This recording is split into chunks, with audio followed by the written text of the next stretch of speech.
El portal informativo de Fundación para la Promoción del Altruismo, institución de asistencia privada, presenta El lado humano del periodismo, un servicio de anunciación, comunicación altruista, compromiso y servicio.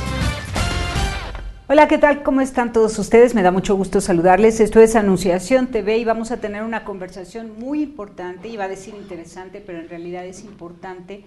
Es necesario que todos estemos bien enterados de lo que está pasando a nivel mundial y que nos pongamos pues mucho más audaces, mucho más agudos, con una voluntad más férrea para que consigamos la justicia y la paz que todos deseamos. Para hablar del tema de la brecha enormísima entre una decena de personas ricas y una centena, milésima, ¿cómo se diría? Bueno, millones de personas pobres. Tenemos a Marco Castillo, responsable nacional y enlace estratégico entre México y la sede de la Fundación Ayuda en Acción allá en Madrid. Él está aquí en México representando a Ayuda en Acción Madrid. Y también está con nosotros José Maguiña Villón, él es director nacional en Bolivia de Ayuda en Acción. Entonces, dos representantes latinoamericanos que están bien enterados de esta última cifra que se nos ha dado, de 85 señores millonarios contra millones y millones y millones de pobres. Esos 85 tienen la mitad del dinero, más bien tienen todo el dinero que ocupa la mitad de los pobres. Algo así, ¿no? Sí, ¿cómo estás? Buenas tardes. ¿Cómo están? Buenas tardes, qué gusto tenerlos acá, gracias, bienvenidos. Gracias. Pues creo que son los mejores voceros defensores de los pobres en América Latina. Ayuda en Acción ha demostrado, porque además no lo digo como románticamente o una admiración idealista de su quehacer, sino que me consta porque han venido testimonios vivos de personas que han sido beneficiadas por Ayuda en Acción. Entonces tienen toda la autoridad. Además, tú eres economista, ¿no, Marco? ¿Tú qué eres? Agrónomo. Agrónomo, bueno. Apegado a las plantas y los animales. Muy bien, y a la realidad de los campesinos, ¿no? Bueno, entonces, danos las cifras reales. ¿Cómo fue esta declaración? A ver, yo creo que vamos a tratarlo de ubicar en un contexto más amplio primero para luego aterrizar en México, ¿no? Hace aproximadamente 40 años, 45 años, la economía mundial empezó a dar una serie de giros importantes. Uh-huh. Si bien el proceso de acumulación de la riqueza se había venido dando desde principios del siglo XX de una manera importante, este proceso se ha visto acelerado a partir de los años 40, 50 aproximadamente. Voy a poner un dato que a lo mejor puede sorprender a mucha gente, pero el país que se considera el más rico y el más democrático del mundo, que es Estados Unidos, concentra en el 1% de su población el 75% de la riqueza. En el 1%, tan solo el 1% sí, de la población de Estados Unidos tiene el 75% de la riqueza. ¿De la riqueza a nivel? De Estados Unidos, estamos hablando de gran parte del mundo. Sí, sí. Sí, exacto, y por ende en gran parte del mundo. Este proceso se replica en el mundo entero. Se calcula que aproximadamente el 15% de la población, de los habitantes del mundo, concentran el 87% de la riqueza. Si somos, ahora ya no sé cuántos somos, 7,000 millones de personas, saca el tanto por ciento que te corresponde, que son los que concentran esta cantidad de riqueza, y el resto de los miles de millones que estamos en este mundo somos pobres.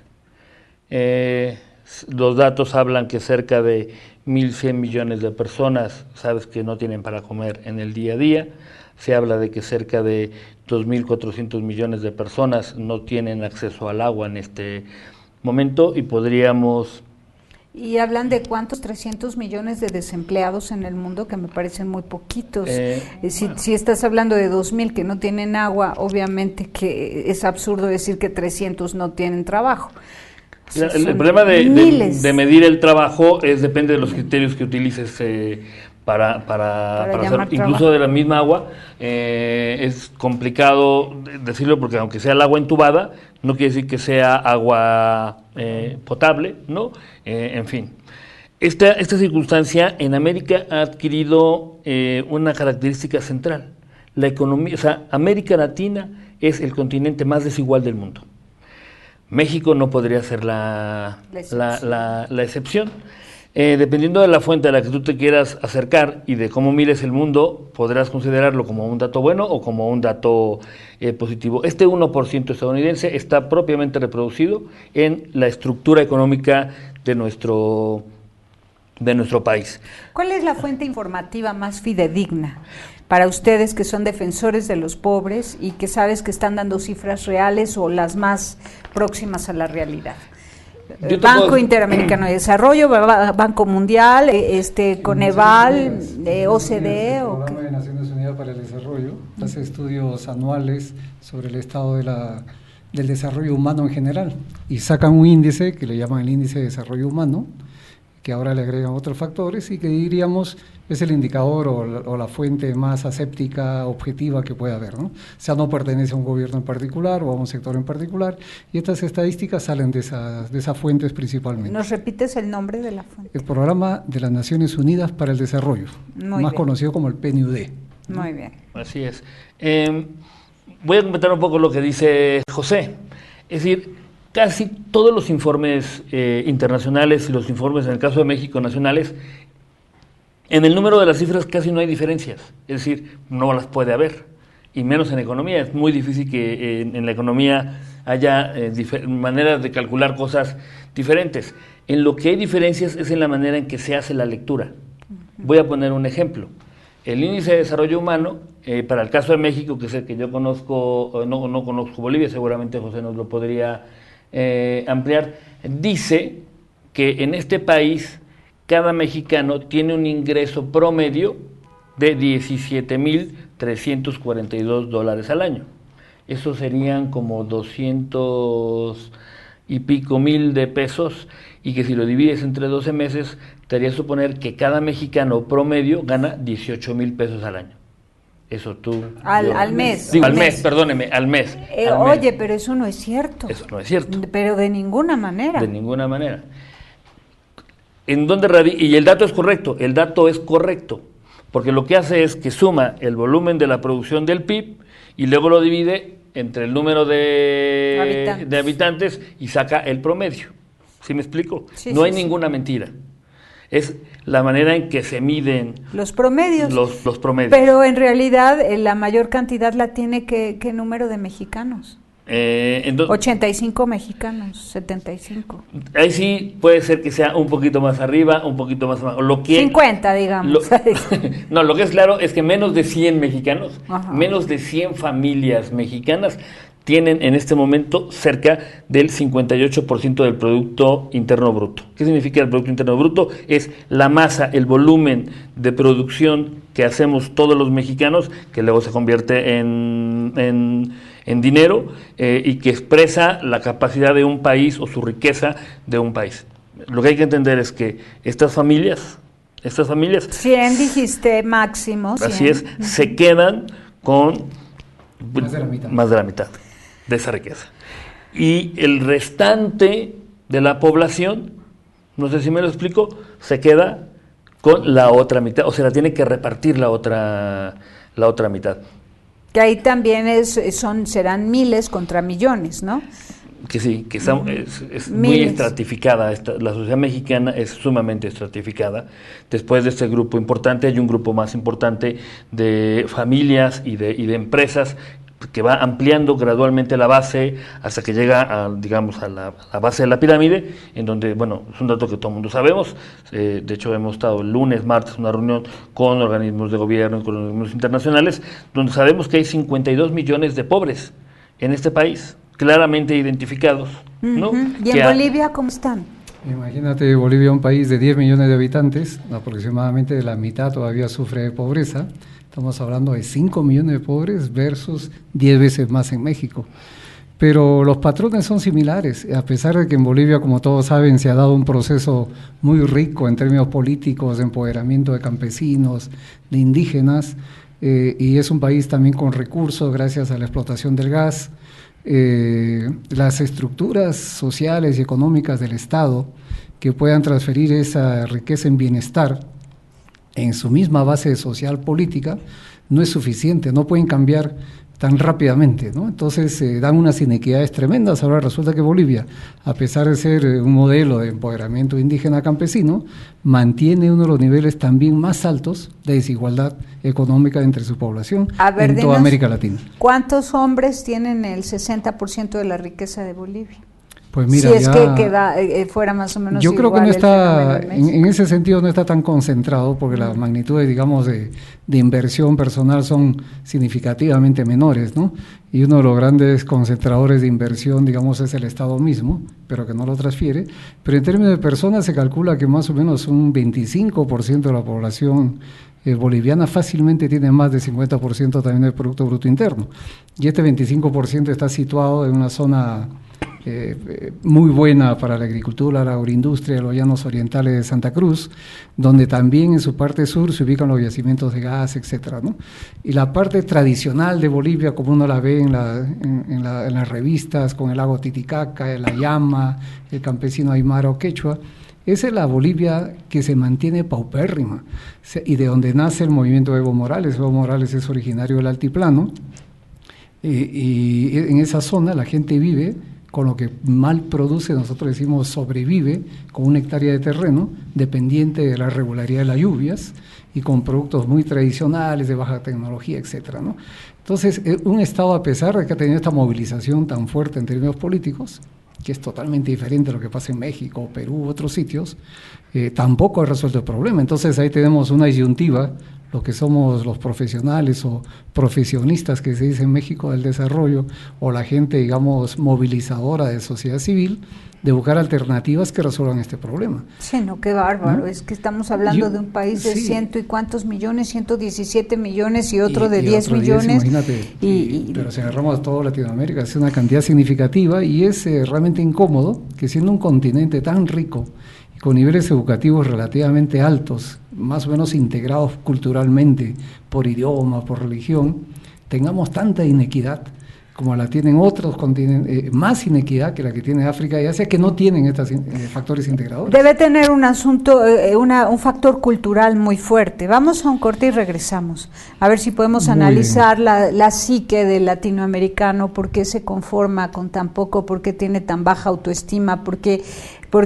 se deja despojar de su tierra, por qué se deja sobajar y explotar, ¿no? ¿Qué es lo que nos está pasando a esa mayoría que no nos sentimos de ningún modo vinculados afectivamente, o no nos identificamos ni con los norteamericanos ni con los europeos? ¿Por qué nos dejamos tan fácilmente aplastar por un sistema que ha copiado modelos extranjeros económicos, ¿no? Volvemos.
Marco Castillo, ¿qué es lo que nos pasa a los latinoamericanos, a esta mayoría que nos identificamos con los pueblos originarios y que nos dejamos invadir, explotar, aplastar por el sistema económico neoliberal que no corresponde a nuestra cultura? Esa es una pregunta que es complicadísima. Primero, yo creo que no creo que sea así como tú lo pones. No lo compartiría en el sentido literal como me lo planteas. Yo creo que es un proceso muy complicado, muy complejo. Yo creo, primero, que la mayoría de los ciudadanos de México y de América Latina tienen una enorme capacidad de producción y de trabajo. Si tú haces un recorrido de un trabajador, de un obrero mexicano, que sale a su casa a las 5 de la mañana y regresa a su casa a las 9 de la noche, y lo único que ha hecho entre las 5 de la mañana y las 9 de la noche es trabajar y trasladarse de su casa y sumas todos los días de la semana que hace eso, podremos ver la enorme capacidad de trabajo que tenemos. Segunda cuestión, yo creo que tampoco somos gente que nos dejemos que los otros nos exploten o demás. Creo que hay estructuras muy complejas que no permiten mirar los esfuerzos de muchas personas, de muchas organizaciones al cuestionar esto. Y ahorita, si quieres, regreso a poner varios ejemplos. Y tercero, lo que sí creo que hay es que no hemos logrado desarrollar una cultura de innovación, una cultura de creación, una cultura, no sé cómo lo pudiera decir, porque estamos muy metidos en un cajón del consumo, en el cajón del consumismo. Por eso, ¿por qué compramos tan fácilmente la idea del consumo como si lo que nosotros aportamos desde nuestra cultura originaria no fuera una riqueza mucho mayor que lo que consumimos? Me explico. ¿Por qué tan fácil venden sus tierras para que lleguen las mineras, por ejemplo? ¿Por qué tan fácil se contratan como obreros en lugar de seguir siendo amos y señores de sus tierras, de sus montañas, de sus ríos? ¿Por qué? ¿Por qué tan fácil? Mira, pero aún así, y te pongo el ejemplo de Bolivia, porque es bien interesante, ¿no? Entonces, yo le comentaba a Marco anoche justamente la riqueza del proceso boliviano. Cuando entró a Evo Morales al poder, encontró yacimientos muy grandes de gas y de petróleo que estaban en manos fundamentalmente de transnacionales, que habían pasado esa situación por, digamos, el gobierno anterior, que había hecho una privatización de los recursos naturales. Y los recursos naturales son nuestra riqueza más importante casi en toda América, ¿no? No hemos podido subir el escalón a productos procesados, tenemos mucho recurso natural. Y mucha de nuestra política de desarrollo y de congregación social está alrededor todavía del aprovechamiento de los recursos naturales. En el caso de Perú es fundamentalmente a través de la privatización, la libertad de mercado y recuperación de impuestos.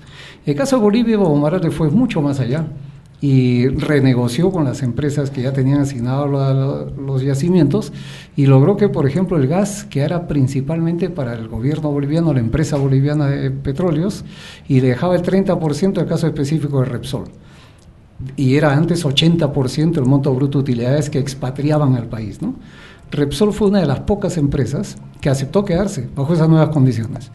E hizo un magnífico negocio porque tiene un mercado seguro, como es un recurso natural que va a tener por lo menos 30 años de recorrido, los precios son tendiendo a crecer permanentemente, pero por el otro lado el gobierno, que se quedaba con el 70% de los réditos, incrementó sus arcas fiscales.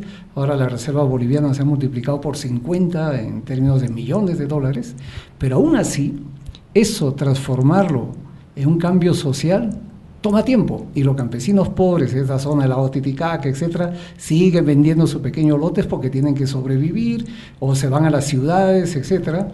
Y en el oriente todavía están los grandes latifundios, gente que tiene 10.000 hectáreas, 50.000 hectáreas. Se dan estos contrastes que nuestras estructuras republicanas cultivadas a lo largo de los años no han sido modificadas. Bueno, pero ¿qué tendría de malo el seguir amando la tierra y querer seguir viviendo un estilo de vida rural? De hecho, en Europa, en España concretamente, hablan del neoruralismo.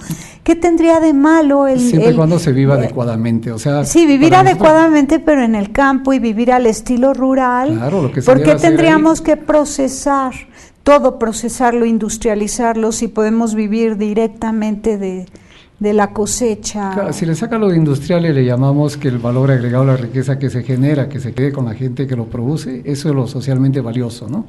Pero gente que está en esta hectárea, por ejemplo, pues esta hectárea no se puede vivir, imposible, ¿no? Es una situación ya extrema de injusticia en la asignación de los recursos naturales básicos, en este caso de la tierra de esa gente.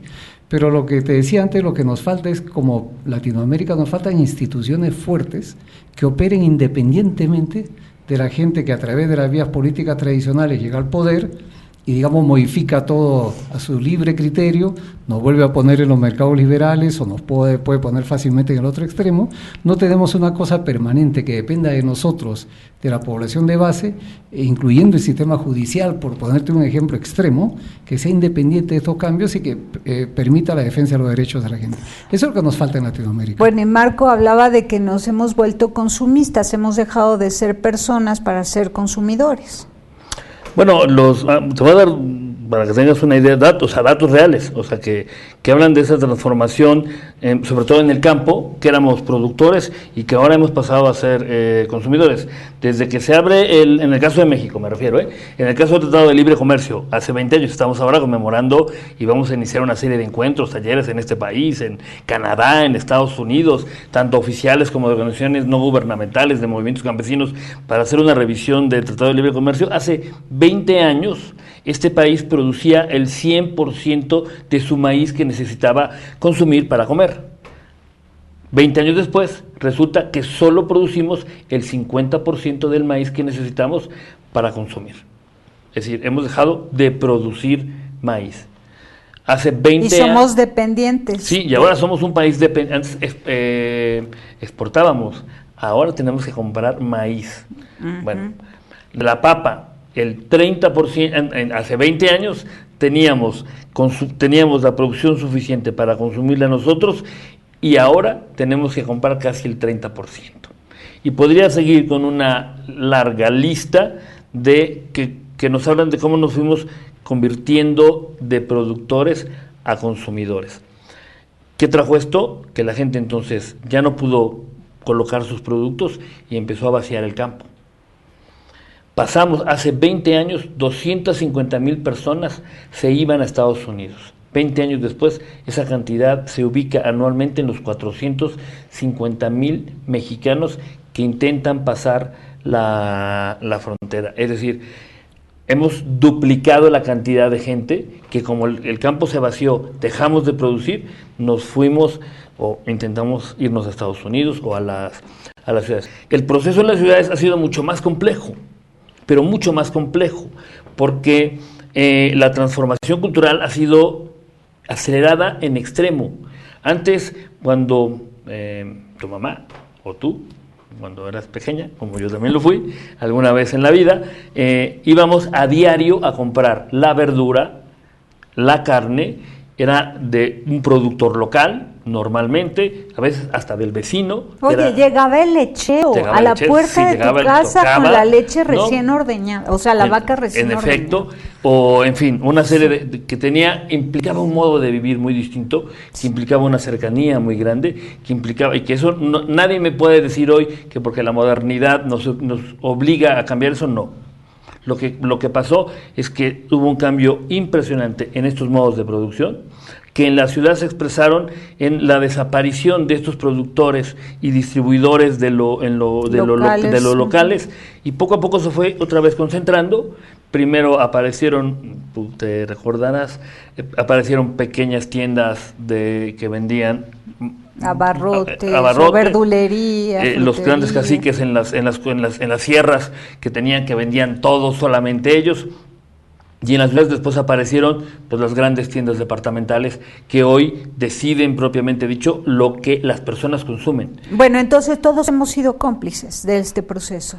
Yo no sé si la palabra correcta sea cómplices, pero todos participamos de eso. El hecho de que menos de 100 personas en la República Mexicana tengan casi el 60% de la riqueza de este país es culpa de todos. Yo creo que sí. De todos. Sí, me encantaría decir que es culpa de esos malos. Que han acaparado, pero en realidad hemos permitido. Y me encantaría decir, porque entonces las fórmulas son fáciles, ¿no? Sacámonos de ellos y volveremos al reino, pero eso no es así. Es decir, yo soy culpable, le venía platicando, no me acuerdo si a José o a Nacho, nosotros como organización y personalmente tenemos montado una campaña para que la gente no consuma refrescos, para que la gente no consuma productos chatarra. Estamos trabajando un esfuerzo por una salud alimentaria integral, y de pronto me veo yo sentadito tomándome un refresco de cualquier marca y disfrutándolo inmensamente. Y digo, uff, muy qué mal. Contradicción tan Tache, terrible. tache. No, pero la confieso, porque eso es lo que nos pasa a todos, ¿no? A todos, no puedo creer que no haya alguien que no le pase. Creo que nos falta un poco una cultura de anarquismo, entendido bien el anarquismo. A ver si eso como... Bueno, ¿cómo les me lo recomiendo pones? A ver ver. el programa de Carlos Díaz sobre anarquismo en Anunciación TV, en el canal de YouTube de Anunciación TV, que es el que transmite esta entrevista.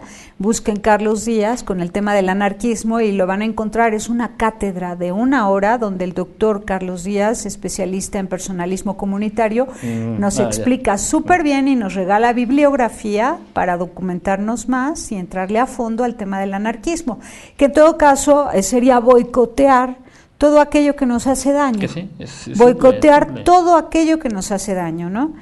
Bueno, Y bueno, no basta con eso. Yo estoy seguro, no, hay más, pero yo no quiero meterme más, así más, sino empezar por boicotear por lo menos y a ver qué pasa. Y hay una tarea pero si no boicoteamos... y hay una tarea fundamental que tenemos que hacer las organizaciones como las nuestras. Ayudar, facilitar, crear, compartir, que nos reorganicemos en lo local, en lo comunitario. Porque haber hecho una escuela o haber hecho cualquier obra sin una recomposición de la vida comunitaria, al final el mismo grupo de poder se le queda, o si hicimos un centro comunitario, o sea, si no recomponemos la organización, nuestras relaciones sociales, es muy difícil que esto... Que salir del problema, porque dicen que si repartiéramos todo el dinero del mundo en partes iguales a todos los habitantes de la Tierra, por falta de valores humanos, volvería a haber acaparamiento de parte de unos cuantos. Entonces volvería a haber un montón de pobres y en fin. Vamos de regreso a que nos platique José, cuando tú escuchas esta experiencia y este duelo mexicano, de lo que ha perdido de poder por haber doblado las manos a un sistema económico neoliberal, sobre todo con una idealización absurda de lo gringo, de lo norteamericano, de lo estadounidense. Bueno, México va perdiendo personalidad. ¿Tú no ves en riesgo tu país cuando, ya ves que dicen, cuando veas la barba de tu vecino cortar, pon la tuya a remojar? Claro. Vamos a un corte y nos platicas. ¿Cómo te sientes ante el duelo de los mexicanos, frente a la pérdida de personalidad de la nación mexicana? Volvemos.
Continuamos en Anunciación TV y te pregunto, José, tú que vienes de Ayuda en Acción en Bolivia, ¿cómo ves México que ha perdido su fuerza porque ha cedido en todo se ha dejado dominar por fuerzas exteriores? Bueno, mira, sin querer meterme a los problemas internos mexicanos, te digo que todos los latinoamericanos nos sentimos uno, nos sentimos mexicanos también en este caso. Discutimos mucho en toda Latinoamérica la experiencia mexicana de unirse a los tratados de libre comercio, fueron pioneros. Ahora tenemos en Sudamérica con Perú, Colombia y Chile la Alianza por el Pacífico, que sigue profundizando este concepto de la economía global y sus beneficios globales, ¿no? Del cual esperamos que efectivamente desparrame después beneficios a los demás. Y México en particular, por la historia mexicana y la influencia que ha tenido en Latinoamérica desde Benito Juárez y los movimientos zapatistas y todo lo demás, que fueron de origen campesino y que no se pudieron replicar como tal en Sudamérica, por ejemplo, fue muy difícil replicarlo, ¿no? Lo que nosotros vemos es, también por la cercanía que tiene México, es la barrera, digamos, de confrontación de América Latina con Estados Unidos, que te digo que a tal punto que incluso los sudamericanos y el resto de Latinoamérica tiene que pasar, si quiere ir si uno viaja hacia estas zonas, tiene que pasar requisitos de análisis para visas, que a veces son más duras que la que ponen los mismos gringos, porque todos estos países se han tornado las barreras para la migración de los demás hacia el norte. Hay unas contradicciones que a veces nos cuesta entender realmente, ¿no? Nosotros quisiéramos que en toda América Latina circuláramos libremente todos y nos complementáramos y nos ayudáramos todos. Estos problemas que está teniendo México, yo creo que es una lección para todos nosotros, ¿no? La presencia mía en estos días en México ha sido precisamente en parte muy fértil en ese sentido, incluyendo ahora esta entrevista, porque no tenemos medios, y por lo menos en Bolivia te cuento yo que nuestros medios son todavía tratan de ser muy objetivos, entre comillas, para no generar mucha confrontación propia por la fuerza que tiene también el lado del gobierno. En este caso, nuestro sector, que es el de la sociedad civil, está en un proceso de confrontación relativa con el gobierno, porque a pesar de que siempre hemos apoyado los movimientos campesinos, etcétera, una vez que se toma el poder, las mentalidades comienzan a cambiar, ¿no?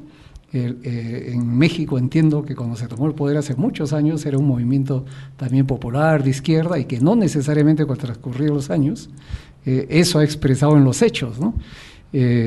Entonces, para nosotros, mira, ver esto de México sigue siendo una escuela, sigue siendo muy rico México en ideas, en propuestas, incluso en movilización, pero falta todavía transformar lo que tú dices, ¿por qué nos dejamos? Es que la sociedad en general se ha separado mucho del Estado. La sociedad entiende la democracia como ejercer el voto y después esperar resultados en casa, y no es así. Nosotros queremos promover, y eso es parte también del trabajo nuestro ahora, queremos promover que haya una implicación real de nuestra sociedad en el control social, en la elección misma del gobierno, en la selección de programas y en la orientación del gasto público, porque una de las cosas que sí ha generado esta riqueza en América Latina es que los presupuestos públicos se incrementen significativamente y tenemos que cuidar que eso vaya a donde se necesita y sea debidamente priorizado y además debidamente gastado, ¿no? De ahí entonces, que... mira, queremos hacer esta movilización que tiene que ver con lo que dices tú, ¿por qué nos hemos dejado? Es que en realidad nunca nos hemos organizado, nos han hecho entender la democracia como solamente el derecho al voto universal, y eso no es democracia, no es suficiente. Tiene que ser una democracia participativa y cuestionadora, ¿no? Y eso es lo que por el lado sudamericano sí le estamos empujando bastante, y creo que en México también se va a tener que entrar fuertemente a eso. Bueno, Marco Castillo ya está sentado en las mesas de conversaciones de Cedesol, Indesol. Platícanos en qué va todo eso.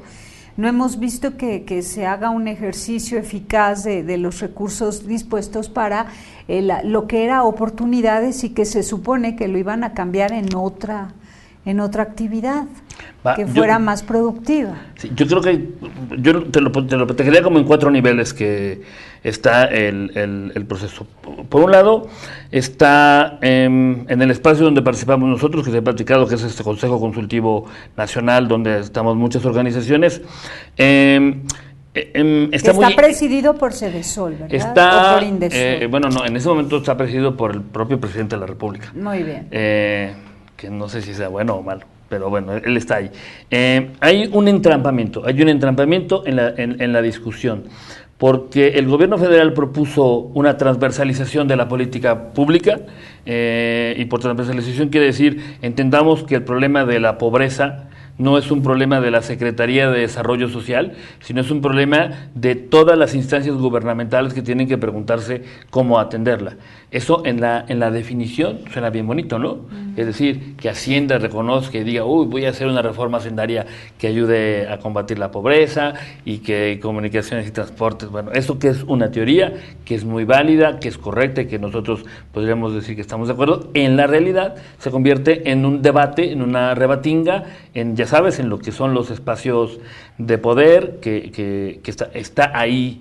Paralizado el tema. Está, digamos, camina lentamente. Sí. No creo que esté paralizada, pero camina con mucha lentitud porque son las miradas demasiado reformistas frente a las que no se quieren mover, frente a los que no quieren perder su cuota de poder. Esa es una primera cuestión.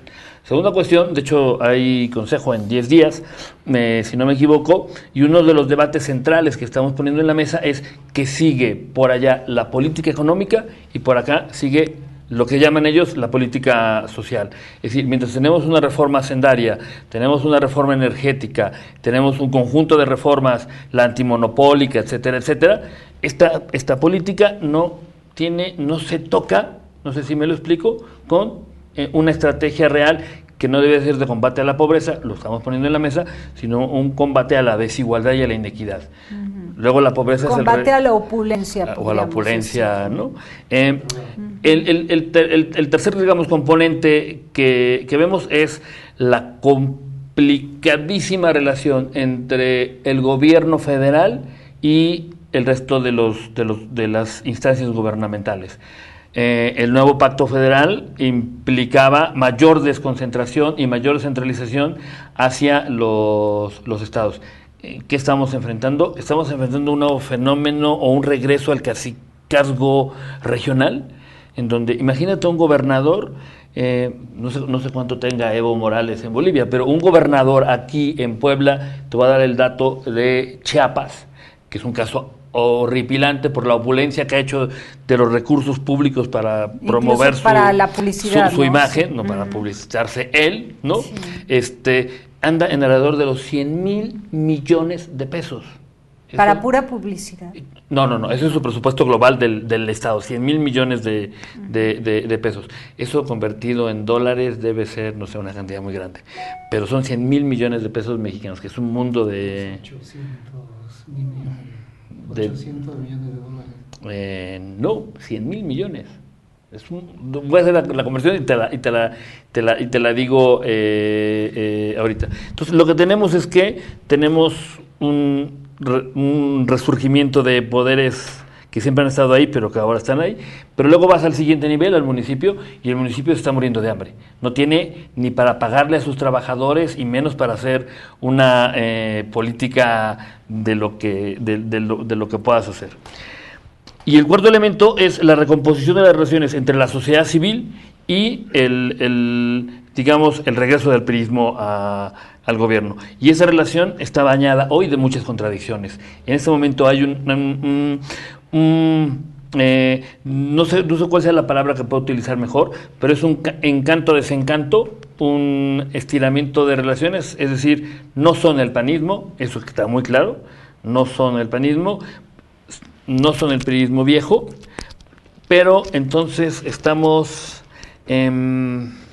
buscando todavía la forma. Hay gente buena, personas buenas que han llegado a la relación con la sociedad civil, pero no son la institución. No sé si me lo explico. Entonces, mientras no sea la institución, será bueno mientras esté esa persona.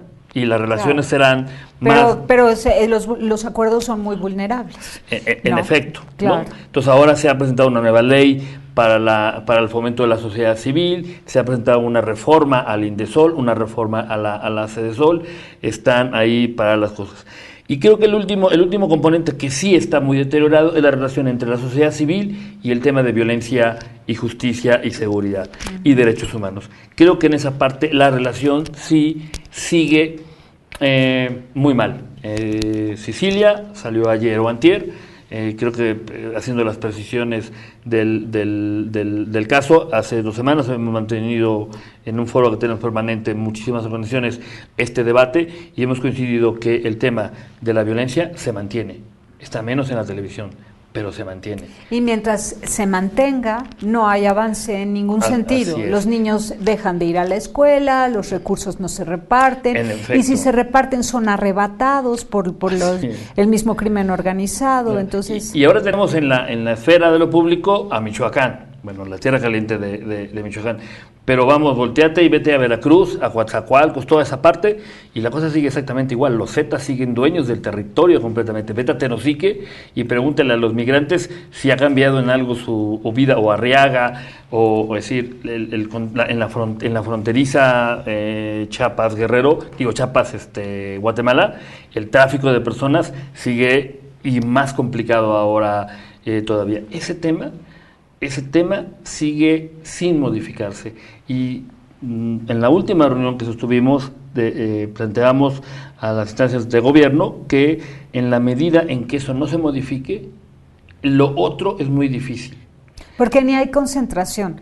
Los mexicanos no estamos concentrados en nuestras actividades, estamos haciendo un esfuerzo sobrehumano por concentrarnos cuando realmente nuestro corazón está muy dolido y asustado por los síntomas de violencia tan fuertes que se están viviendo en distintos rincones de la República Mexicana. Entonces quisiéramos que hubiera paz para entonces sí ponernos en marcha hacia el estudio, el trabajo, la productividad, pero necesitamos primero que haya orden, justicia, paz. Entonces, eso es asunto de políticas públicas. Vamos a un corte y regresamos. Volvemos.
Continuamos en Anunciación TV. Bueno, ¿cómo ves después de escuchar estas declaraciones que nos hace Marco Castillo sobre México? Mira, nos llegan todas estas noticias a todo Sudamérica y me temo que a todo el mundo sobre lo que está pasando en México con la violencia, y de hecho nos llegan coletazos fuertes, ¿no? Por ejemplo, hace poco el señor Evo Morales anunció, el gobierno de Evo Morales anunció una campaña militar policial muy fuerte para cerrar el flujo de cocaína que se ha abierto desde Perú hacia Bolivia, y Bolivia es el puerto hacia Europa y otros sitios, precisamente porque todavía tiene una institucionalidad débil, es un país todavía prácticamente despoblado, son 10 habitantes por kilómetro cuadrado, imagínate que es un país tan grande como el Perú, pero tiene la tercera parte de su población, y el tráfico de cocaína que se produce en la zona tropical central de Perú resulta que se está canalizando cada vez más intensamente hacia Bolivia. Y claro, esta pugna por el dinero genera distorsiones sociales muy serias, está generando inseguridad, y vaya uno a preguntarse quiénes lideran estos sistemas de producción y transporte de droga. Y de ahí, te digo, nos llegan coletazos desde México, porque se habla de grupos organizados que desde aquí incluso están manejando eso. Atraviesa a Colombia, Ecuador, Perú, llega hasta Bolivia, sea la puerta de salida de estas drogas que antes se iban, digamos, más hacia el norte, ahora se saca mucho por el sur, ¿no? Y esa violencia llega, por ejemplo, Santa Cruz, que antes yo mencionaba, que es una zona privilegiada en recursos naturales para la agricultura, etcétera, es la zona con más violencia que hay ahora en Perú, en Bolivia, con un índice de asesinatos muy altos, donde todavía la policía, por ejemplo, nunca ha sentido necesario patrullar de noche, ahora lo están considerando patrullar de noche, imagínate, la tranquilidad que había ahí, pues eso se está terminando, ¿no? También nos está llegando, mira, y esa es otra de las cosas que miramos con mucha atención a México, y bueno, ya estamos con la gente de buena fe de México y las instituciones que quieran resolver esto, porque efectivamente sin eso poco se puede hacer, o sea, la madre y los padres se preocupan por la seguridad de sus hijos. Escucho a un extranjero hablando de la gente de buena fe de México, y yo me imagino que quienes te escuchen hablar así han de decir, ¿y habrá gente de buena fe en México? ¡Qué duro! Sí, no. La imagen de México se ha deteriorado muchísimo. Ustedes al traer sí, claro que habemos, la mayoría siempre en el mundo será buena gente, pero ahora la imagen de México, eso también nos ha afectado, ¿cómo ves, Marco? Yo creo que sí, que no. O sea, yo estoy seguro que para mucha gente entender la violencia que sucede en México, no puedo creer que se supongan que nace de cualquier ciudadano que se pone... No, es claro, son grupos de narcotraficantes que se han reconvertido en cosas muy complejas porque han vinculado el narco al tráfico, a la trata, al rapto, a la explotación sexual infantil. A la explotación sexual infantil, al cobro del piso, a la apropiación del territorio, a la compra de autoridades, y hoy a ser autoridades ellos. O sea, yo sé que eso es muy complejo de entender seguramente afuera, pero una de las tareas que tenemos que hacer es explicárselo a la gente, y que son unos pocos, y que tenemos un gobierno que en ese sentido no ha cumplido su tarea, que no defiende los derechos, que no defiende la seguridad humana como derecho básico, fundamental de cualquier ciudadano, que el Estado perdió el control de este país, que Michoacán es un Estado fallido, no tenemos ni que darle vueltas. El Estado federal, el gobierno federal ha mandado a un no sé cómo se llamará ahí, un virrey, como yo digo, a gobernar el Estado, teniendo el gobernador ahí, ¿no? Sin tener que declarar desaparición de poderes ni nada, pero un señor que está paralelamente diciendo qué es lo que va a pasar en ese Estado, sin haber sido electo, aunque está por el voto, y nada más eso, sin haber sido electo de esa manera. Eso habla de nosotros, pero también hay las otras voces, lo que tenemos que decir, lo que intentamos desde Ayuda en Acción y desde todos nuestros socios locales hacer y salir y decirle a todo el mundo que estamos construyendo también otro país, que estamos construyendo alternativas, que estamos haciendo cooperativas, que estamos haciendo centros infantiles, que estamos organizándonos, que estamos produciendo de otra manera. Insistimos en que no... la sociedad civil ha madurado muchísimo. Exacto. Un testimonio muy fuerte como grupo son los yaquis, los pueblos indígenas de los yaquis. Bueno, qué barbaridad, qué fuertes y qué valientes, qué bien organizados, y son 45,000 personas. Y estamos observando y difundiendo cada paso que dan, porque creo que son los que van a poner la muestra de cómo se hacen las cosas para defender la soberanía. ¿Tú cómo la ves? No, sí, yo lo ¿Estás de acuerdo con eso? Entendía que hoy, de hecho, ya iban a liberar el puente internacional, por lo que sabía yo que me habían comentado, no sé si lo hicieron finalmente, pero así como ellos, hay otras miles de experiencia en Guerrero. Yo te puedo decir, de la montaña en este momento, ante la desgracia, ante el abandono, surgen la organización de las comunidades, se forma el Consejo Regional Comunitario y empiezan a hacer un proceso de negociación, de diálogo, de denuncia, de sentar a los gobiernos para que le respondan a una cosa que es básica, que perdieron su casa. Luego hay que entender todo lo que está ahí también, las mineras, los recursos naturales, el narcotráfico, la guerrilla, la pobreza extrema de toda nuestra vida que ha estado ahí, pero lo que tenemos ahí es, ante eso, la maravillosa oportunidad y experiencia de un grupo de mexicanos, fundamentalmente indígenas, casi todos ellos, de juntarse con organizaciones mexicanas, con la iglesia. De hecho están Cáritas y mucha gente está metido ahí, nosotros, como sabes, pero World Vision, Naciones Unidas. Es decir, hemos hecho un grupo enorme que no nos hemos quedado a decir, uy, eso está jodido y se va a acabar. No, nos hemos sentado a discutir y a pensar algo distinto, y a pensar que podemos vivir dignamente, a pedir, exigir nuestros derechos, a traer organismos internacionales y decir, dense cuenta de que esto no está bien, pero también es su responsabilidad, porque es parte de un esfuerzo más allá.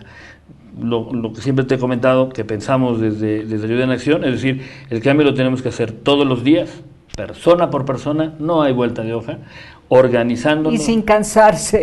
Y teniendo la ilusión para seguir haciéndolo todos los días. Así es, porque esto va para largo. Mira, yo ya me hice viejo.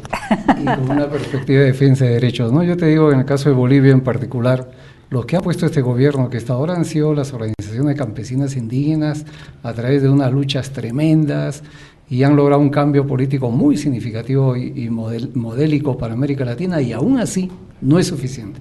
O sea, a eso hay que sumar todavía el cambio institucional, una conciencia muy clara de lo que es ciudadanía, que no es solamente ya el reclamar derechos, porque si esas organizaciones de base son las que tienen al gobierno, al mismo tiempo ellos deben ejercer deberes, que es bien importante, porque a veces las ONGs nos detenemos mucho en la defensa de los derechos y nos falta pregonar también la obligación de ejercer los deberes, ¿no? Que es importante. El asumir riesgos, el asumir decisiones, el hacer parte del trabajo, el ayudar al gobierno si es necesario, juntarse con ellos, exigirles, ¿no? Y el favorecer la cohesión familiar, porque otro defecto de la sociedad civil ha sido que con el discurso de los derechos humanos ha dividido a la población sin darse cuenta, a las mujeres por un lado, los ancianos por otro, los niños por otro, los jóvenes por otro, y la familia desaparece. Y eso debilita tanto a una nación, que ya ves cómo está México, precisamente por haber fragmentado a la familia con el discurso de la defensa de los derechos humanos desde distintas trincheras. Eso no lo sabía. Pero pues eso también es muy importante. Y me sorprende muchísimo, ¿no? Es muy importante, hay que buscar siempre hablar de los deberes y hablar con perspectiva de familia. Y la práctica de valores, porque yo creo que el amor, que es lo que une a la familia y al final de cuentas es lo que nos relaciona y nos hace cómplices para un futuro mejor a todos, es una forma de amor, es un valor, ¿no? Que se expresa en solidaridad, que es un valor más, digamos. Y lo que fortalece a cada ciudadano el saberse miembro y corresponsable de una familia que tiene una expectativa, espera algo de ti, ¿no? Y eso tiene que ver con lo que hablabas al inicio ya del consumismo y por qué no nos defendemos, porque realmente nos ha ahogado el monetarismo, digamos, la obsesión por el dinero, y nos hemos olvidado de los valores, de los aspectos espirituales fundamentales, de la simple convivencia entre personas por el afán de hacer dinero. Claro, unos cuantos se lo han acumulado y nos han dejado un poco de dinero para repartirnos, ¿no? Pero ese ha sido nuestro afán, ha sido muy monetarista. Tenemos que volver a los valores espirituales realmente, que nos facilite este contacto de persona a persona entre todos, ¿no? Así es que se metió mucho una corriente, el positivismo como filosofía. Este positivismo que es ver al ser humano desde una perspectiva material, solo me voy a fijar en el cuerpo del ser humano y en lo que viste y lo que consume el ser humano, y me voy a olvidar de la parte trascendente espiritual. Ahora tenemos que tener todos una espiritualidad más completa que vea al ser humano como una unidad sustancial de cuerpo y alma. Ya fueron decenas y decenas, más de 100 años viendo al hombre desde una visión positivista, que fue la que introdujo Comte. Entonces ahora ya, cero eso, cero totalmente, y vamos a ver al hombre como un ser completo, espíritu. Hay que modificar los sistemas educativos, ¿no? Que es fundamental, porque ahí ponemos a los niños desde que comienzan a caminar. Sí, claro. Nuestros sistemas educativos han sido más instructivos que educativos. Se ha llegado al extremo, imagínate, en Sudamérica mucho, de cuestionar ciertos sistemas educativos en función a su eficiencia para el desarrollo nacional, entendiendo el desarrollo nacional como el impacto económico. O sea, si esa persona no va a producir en términos eficientes, pues no vale la pena que su escuela esté abierta, hay que cerrarla. Ya ves, ya el derecho a la educación se claro. violenta, ¿no? Por eso te preguntaba, ¿qué teníamos que a fuerzas procesar e industrializar los bienes de la tierra, o podríamos aprender y reaprender a vivir de una forma rural, sencilla, libre, de economía solidaria, de todo es de todos? Así es. Pues hay que volver a eso, ¿no? Respetando los derechos y promoviendo los derechos. Muy bien, y los deberes, ¿no? Y los deberes. Desde una perspectiva de familia. Bueno, se nos acabó el tiempo, pero es una delicia platicar con ustedes. Marco Castillo, yo te dije que no nos abandones, mínimo una vez al mes te queremos acá. Lo prometo. Sí, y cada vez que venga gente de otras partes de América Latina que represente Ayuda en Acción, será bienvenido. Podemos también organizar enlaces vía Skype con tus colegas en otros países. ¿Sí? Muy bien, claro que sí. Te Bueno, lo agradezco. Y para pues mí fue un placer estar contigo y conocer este tipo de televisión que tampoco lo tenemos mucho. O sea que Gracias. es otro modelo que podemos ver. De México tenemos que aprender mucho de sus buenas cosas y de sus malas cosas. Todo educa. Pues si uno lo toma desde bien. México para el mundo, Anunciación TV por internet. Así que estamos Vamos muy a comenzar cerquita a ver y través de promover. Gracias. Muchas gracias. Gracias. Gracias, Tere. Gracias. Pásela bien haciendo el bien. Hasta la próxima. Sí hay soluciones. Aquí, en el portal informativo de Fundación para la Promoción del Altruismo, Institución de Asistencia Privada. El lado humano del periodismo. Un servicio de anunciación, comunicación altruista. Participa en Facebook, Todo México Somos Hermanos, y síguenos en Twitter, @somos_hermanos.